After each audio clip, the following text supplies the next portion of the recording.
That's what's more fun for me. I spent most of my life as an actor.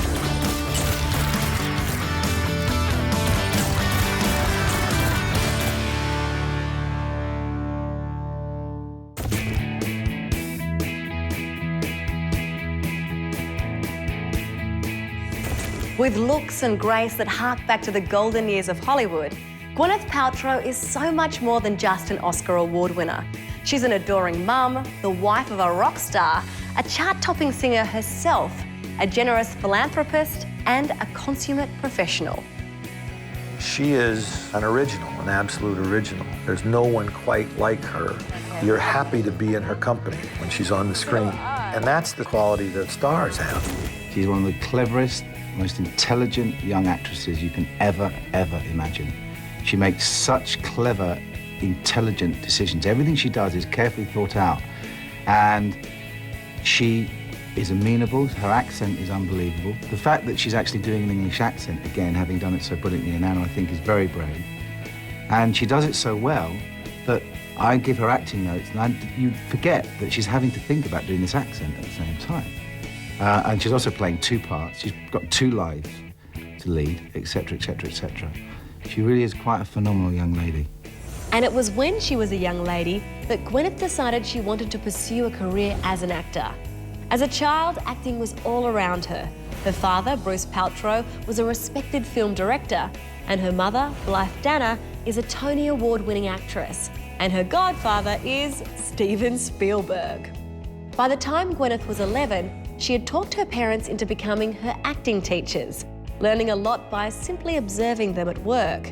A fact she didn't forget in 1999 when she won the Screen Actors Guild Award for outstanding performance by a female in a leading role for Shakespeare in Love. I grew up in the theater watching my mother work and on television sets watching my father work, and I knew that it was always something that I wanted to do. And it's always something that I've worked really diligently at. But to be recognized, you know, in this fashion is pretty profound. Her family didn't push her into acting, but they encouraged her pursuit of it once she decided it was what she wanted to do. I had done a production of Picnic in Williamstown, Massachusetts, and it was one of those moments where I was trying to decide with my parents whether I should go back to college and pursue a life of higher education or quit college and begin acting. And I remember my father seeing the dress rehearsal and saying, I don't think you should go back to college. You know, I think you should try this, and which was incredibly validating, obviously. But yet one of those moments where somebody else determines the path that you're gonna take, you know, and it's a good thing that I listened, I think. And away she went. She made her film debut in Shout with John Travolta and appeared in Steven Spielberg's Hook. But it was playing Brad Pitt's wife in Seven that put her squarely under the spotlight. Brad and Gwyneth started an off-screen relationship, and the press couldn't get enough of it. The relationship came and went. In a move that shocked the women of the world, Gwyneth eventually broke off their engagement. However, the fame remained. Being Brad Pitt's other half sparked an interest in Gwyneth Paltrow's personal life that has lasted ever since. There's nothing you can do, you know. Unfortunately or fortunately, I'm a person that people have interest in, and they're really interested in my personal life. They're really interested in my haircut or what dress I have on, and all these things that to me seem really shallow. Which is probably why she is very rarely seen with or talks about her husband and Coldplay frontman, Chris Martin. Whether it's relationships or films, the media are always there waiting to see what her next move will be.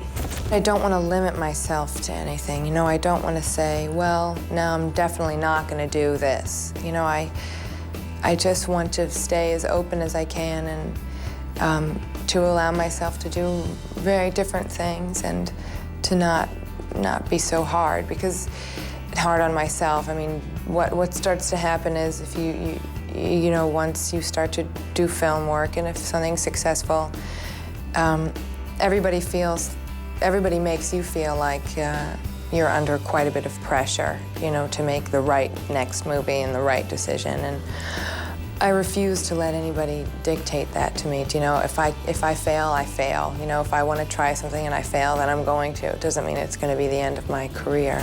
Professionally, Gwyneth has made a few great moves. She starred in Emma, which went on to be a big success. Then she was offered the role that would change her life forever, Viola in Shakespeare in Love. It became her most successful on-screen performance, winning her many awards, including a Golden Globe. Back then, all this award stuff was pretty new to Gwyneth.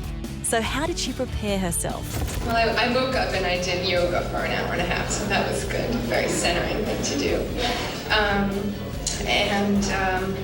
I just hung out at home with my family, and I was really nervous. I was really psychotically nervous all day. It was so draining. And when asked if she thought this award would lead to an Oscar nomination, she kept her cards close to her chest.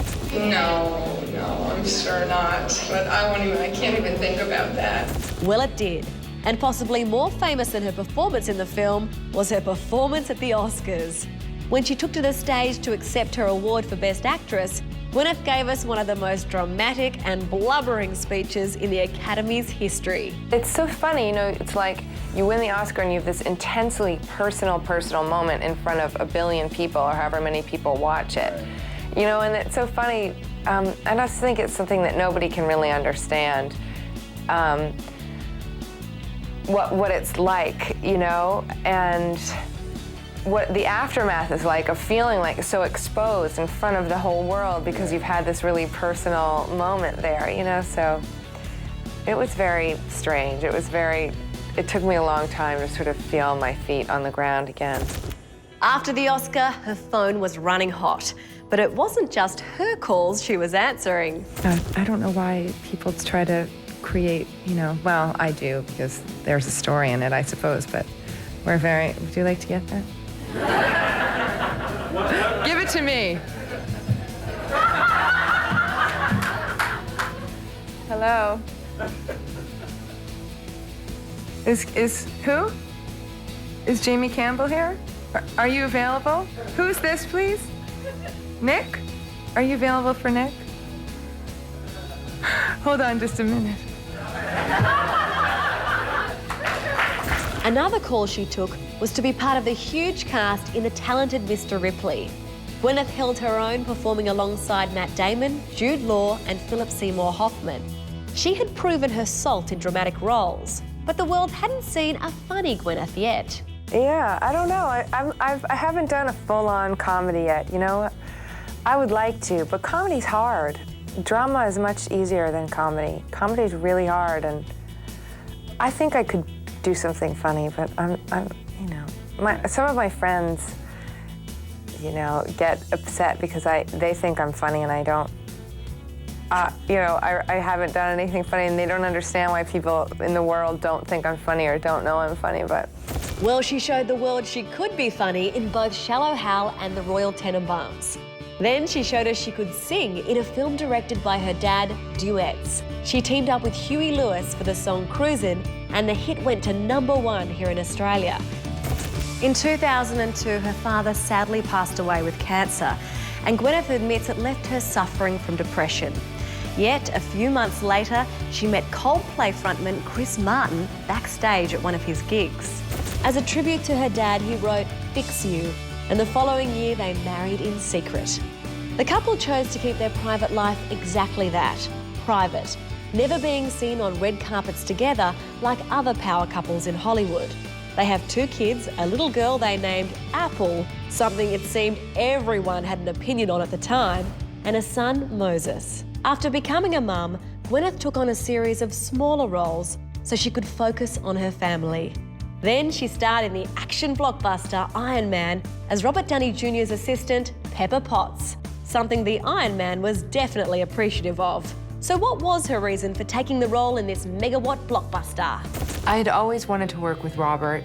It had been kind of one of my lifelong ambitions, and when I heard all the players involved, I thought, I'm in. Gwyneth Paltrow plays Pepper Potts, my assistant. Could you imagine? I mean, how silly is that and fantastic? Who's your assistant, Gwyneth? I never thought that I would be in a kind of action movie. I mean, it was kind of like an independent director and cast, but, you know, doing this great big film, so it was the best of both worlds. Gwyneth does her best to use her fame for good, doing lots of charity work. She's a Save the Children ambassador. She fights poverty with the Robin Hood Foundation, supports breast cancer research, and is passionate about making a difference in her hometown of New York. I am a New Yorker. I grew up here, and I'm really proud to call it my home. And we're all in this room, we're so ridiculously fortunate, and we don't know about the real world, you know? And I forget about the real world, and that's what going up to the food bank headquarters, going to the soup kitchen and the food pantry reminded me, you know, that we're all kind of in la-la land here. And when I was in high school and growing up here, I used to work at a soup kitchen. And it reminded me of, when I went back, it reminded me of my times working at the soup kitchen on 3rd Avenue and how, you know, nothing's changed. You know, this is kind of 15 years later, and we still have people who are hungry in New York City, and it's just not good enough. She's also a face of Estee Lauder and donates a large portion of her proceeds to cancer research, a cause that she's very passionate about since her father passed away from cancer. Well, I think if you lose your dad, you know, he was kind of the love of my life until I had my own family, and his life impacted me so much. I mean, he gave me confidence, he gave me intellect, he gave me a love of food and travel, and losing him was the hardest thing I've ever gone through. And you know, this foundation is so incredible. They really make such an impact, and so it's wonderful to be here and to be a part of it. Family comes first for Gwyneth. When she won a Golden Globe for her performance in Shakespeare in Love, her granddad got the biggest thanks. I was just thanking my grandpa. Buster Paltrow's had a tough year. He's been sick, and the only reason I wanted to win it all was for him. So I just wanted it to lift his spirits, and you know, I got a little emotional. But I know I'm gonna call him when I get back to my seat. Gwyneth is a big advocate for living a healthy lifestyle, despite the fact she stated that she misses smoking and vows to take it back up when she turns 70. She is a vegan, does yoga, and has created a healthy living website, Goop.com, which gives info and tips on all the aspects of life, from relationships to cooking and finances. So why did she start Goop? I think the perception is it's hard to connect, but actually I'm just, you know, a girl and a wife and a mother and a working person and busy, and, you know, I feel like it's important for me to try to, you know, connect in that way. Despite her myriad of, well, professional hobbies, when Uber director Steven Soderbergh called with Contagion, she could hardly resist. I love the idea of working with Steven. I've always wanted to work with him. I love his movies. I'm a big fan of everything that he's done, you know, from his tiny independent movies to his big Hollywood movies. And I was very excited that he wanted me to be in it. So that was pretty much it. Like, I'd basically read the phone book if he asked me to, so I was thrilled. Gwyneth Paltrow is an Oscar award-winning actress with beauty, brains, a rock star husband, and 2 beautiful children that are the apple of her eye. What more could a girl want? Stay tuned to Star Picks for all the movies you know and the actors you love. Broadcast in high definition with 5.1 surround sound where available. For more of the best in entertainment news, check out your Movie Network channels. Find or follow us at Facebook, Twitter, YouTube, and at mnc.tv.